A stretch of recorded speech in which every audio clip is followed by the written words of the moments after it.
నేను ప్రొఫెసర్ గాలి వినోద్ కుమార్, దక్షిణ భారత రాజకీయ జేసీ చైర్మన్ మరియు farmer Deen faculty of law Osmania and Telangana విశ్వవిద్యాలయం. ముఖ్యంగా గత 30 ఏళ్ళుగా అవసరం లేదా గత 30 ఏళ్ళుగా 59 కులాల మధ్య ఏ వర్గీకరణ పేరుతో కొనసాగుతున్న పోరాటం ఉందో అది ఉమ్మడి రిజర్వేషన్ల వర్గీకరణ సమస్య. పంచుకోవాలని, అన్నదమ్ముల్లా పంచుకోవాలి, ఆత్మబంధువుల్లా కలిసి ఉండాలనే దానికి అన్ని పార్టీలు, అగ్రవర్ణ పార్టీలు ఏవి కూడా ఈ సమస్యను పరిష్కరించకుండా గత 30 ఏళ్ళుగా ఈ సమస్య చాలా సీనియర్ సమస్య, 3 రోజులలో సమస్య పరిష్కారం అవుతుంది, కానీ 30 ఏళ్ళుగా ఈ సమస్యను పరిష్కరించలేదు. కారణం ఏంటంటే దళితులకు ఈ సమస్య పరిష్కారం అయితే ఇక వాళ్ళు రాజకీయ అధికారం అడుగుతారు, కాబట్టి వాళ్ళు ఎప్పుడు నిరంతరం కొట్లాడుకుంటూనే ఉండాలి. ఆ కొట్లాడుకోవడానికే వీళ్ళంతా వర్గీకరణకు సపోర్ట్ చేస్తున్నారు తప్ప కలిసి ఉండడానికి, పరిష్కరించడానికి ఈ దేశంలో ఏ ఒక్క పార్టీ ఎక్సెప్ట్ బీఎస్పీ తప్ప అన్ని రాజకీయ పార్టీలు వర్గీకరణకు సపోర్ట్ చేస్తున్నాయి తప్ప ఎట్లా పరిష్కరించాలో చెప్పడం లేదు.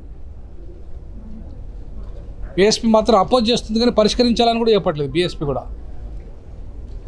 దీనికి పరిష్కారము గత 30 ఏళ్ళ క్రితం నుండి నేను చెప్తున్నాను, 3 రోజుల్లో పరిష్కారం అవుతుంది.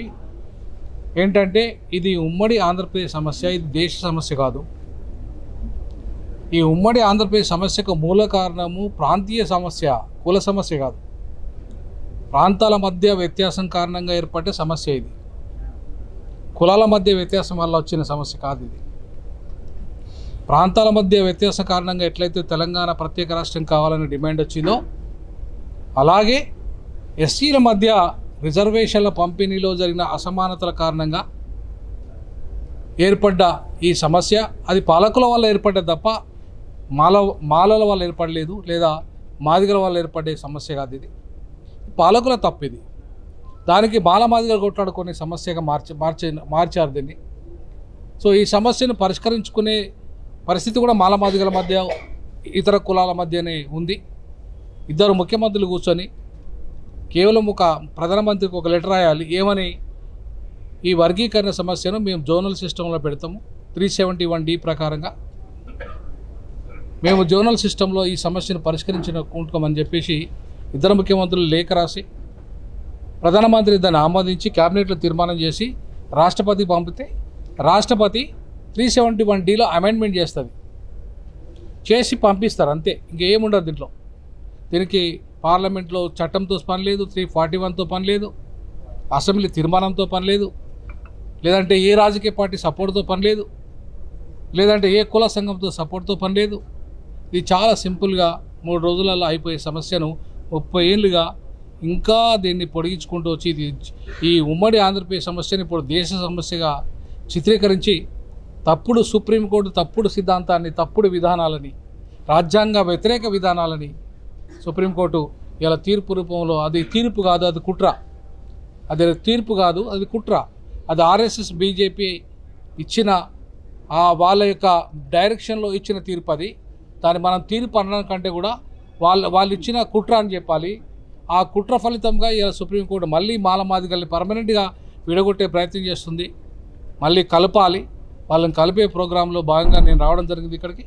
ఈ సమస్యను ఎట్లా పరిష్కరించుకుందాం, ఎట్లా కలిసి ఉందాం, ఎట్లా కలిసి పోరాటం చేద్దామనే డైరెక్షన్ ఇవ్వడానికి మాత్రమే నేను వచ్చాను ఇక్కడికి.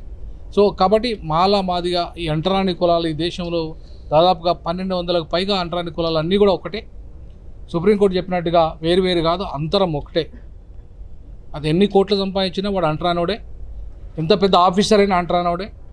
వాడి హోదా అంటరానితనమే అనే హోదా, రాష్ట్రపతి స్థాయిలో ఉన్న ప్రొఫెసర్ అయినా, డాక్టర్ అయినా, పెద్ద అయినా అంటరాని వాడికనే ఈ దేశంలో ముద్ర ఉంది. అది పోనంతకాలం ఈ దేశంలో అంటరాని కులాలందరూ ఒకటే, వేరు కాదని చెప్పేసి ఇవాళ ఘంటాపదంగా నేను చెప్పదలుచుకున్నా. సుప్రీంకోర్టు వీళ్ళు వేరు అని చెప్పింది, ఇది తప్పు అని చెప్పదలుచుకున్నాం. ఇది రాజ్యాంగ వ్యతిరేకమని చెప్పాలనుకున్నాం, బాబాసాహెబ్ అంబేద్కర్ విధానానికి వ్యతిరేకమని చెప్పదలుచుకున్నాం. కాబట్టి సుప్రీంకోర్టు తీర్పు అది మనవాద తీర్పు, అది బీజేపీ ఆర్ఎస్ఎస్ కుట్ర ఫలితంగా ఇచ్చిన తీర్పు. దాన్ని పూర్తి స్థాయిలో వ్యతిరేకిద్దాం. మాదిగల సమస్యను పరిష్కరించుకుంది కలిసి అంబేద్కరిజాన్ని ముఖ్యంగా అధికారం వైపు వెళ్దామని చెప్పేసి కోరుతున్నాను. జై భీమ్.